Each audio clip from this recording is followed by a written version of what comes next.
The motion passed. Court's remote hearing bill.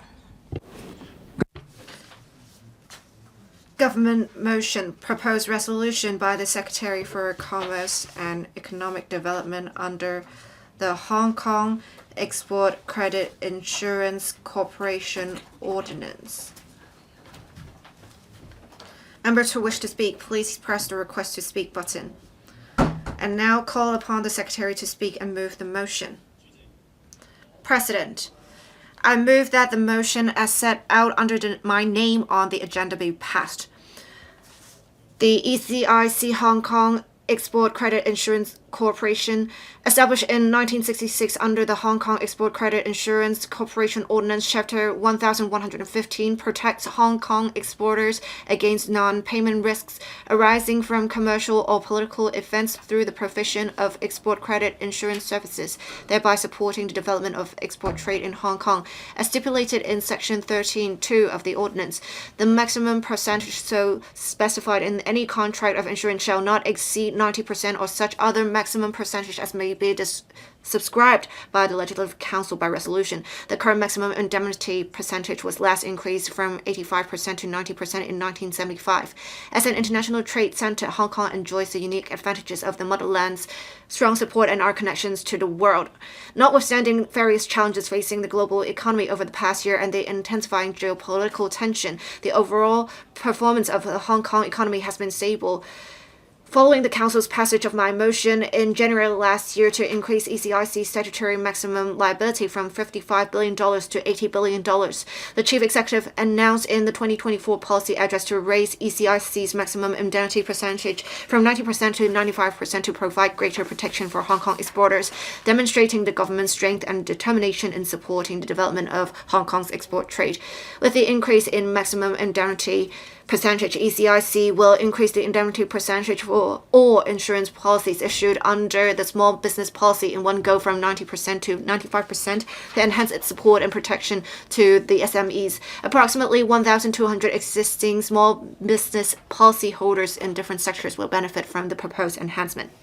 With the implementation of the proposal, it is estimated that the HKECIC's claims will increase by around $13 million in a financial year, representing only 0.45% of HKECIC's total reserves. The proposal will not involve additional funding from the government. The HKECIC will continue to conduct its business within the bounds of prudent risk management and review its financial situation regularly.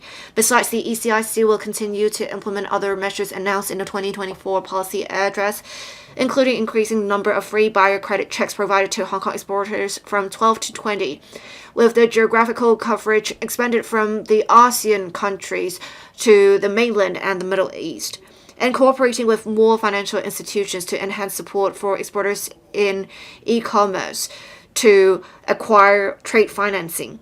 The HKECIC will continue to support the export trade, especially the business of SMEs.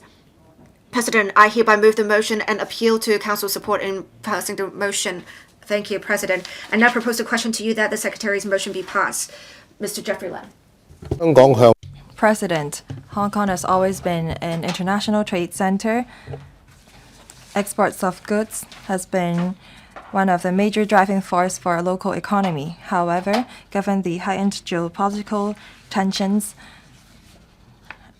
and protectionism and unitarianism is on the rise, all these have posed uncertainty to local economy. I hope that the government will enhance support for SMEs, and I hope that the HKECIC will enhance the support for local business by extending the scope of indemnity and raising the maximum percentage of indemnity. That's why I'm glad that the Chief Executive has adopted my and the BPA's views by raising the maximum indemnity percentage of the HKECIC to 95%. President, Mr. Donald Trump's office has taken office in the U.S., and that has undermined our export industry. The business sector is very flexible. Many of them have relocated their factories to other Asian countries, but some business are bound to be affected. But of course, we should not be too passive when we do business.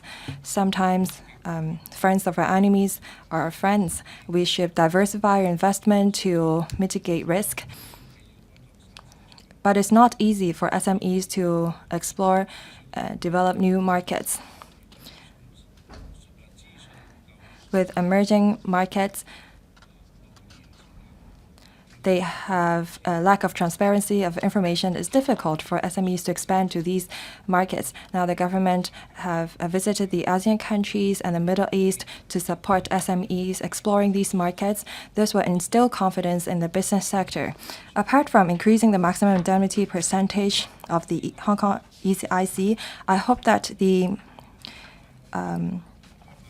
ECIC will enhance coverage in the mainland and increase the number of partners on the mainland to provide a more comprehensive coverage for local business in terms of credit risk. And also, we should enhance collaboration with the ASEAN and Middle East countries.